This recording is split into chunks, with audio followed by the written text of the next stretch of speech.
భలే అనిపించింది. వాళ్ళు ఒక 10 మంది ఏమో ఉన్నారు. 10 మంది అందరికి దళిత బంధు వచ్చిందట వీళ్ళకి. ఆ 10 మందికి. ఆ దళిత బిడ్డలకు. 10 మందికి దళిత బంధొస్తే మనిషి 10,00,000 వాళ్ళు కూడేసుకొని వీళ్ళేం జేసిర్రట, ఒక పెట్రోల్ పంపు స్టార్ట్ జేసిర్రట వీళ్ళు. రూ. 1,00,00,000 పెట్టి. మనిషి 10,00,000 10 మందేసి పెట్రోల్ పంప్ స్టార్ట్ జేసిర్రట.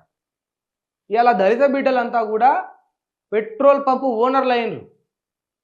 ఎంతమంది అయితారు వాస్తవానికి ఇది హార్ష్ రియాలిటీ ఇది. అంటే దీని గురించి ఎవరు స్పష్టంగా చెప్పరు గానీ, ఒక పెట్రోల్ పంపుకి యజమానులుగా ఎంతమంది దళిత బిడ్డలున్నారు? అట్లా పురుషులకు అట్లాంటి మేలు జరిగింది బీఆర్ఎస్ హయాంలో. ఇది ఏదో మళ్ళా నేనేదో కొత్తగా ఏదో చెప్పాలి వీళ్ళకి అంటియాలని రుద్దుడు కాదది. అది ఉన్నది. వాళ్ళు మా దగ్గరికొచ్చిండ్రు. గిట్ల బెనిఫిట్ జరిగిందన్నా అని చెప్పిండ్రు.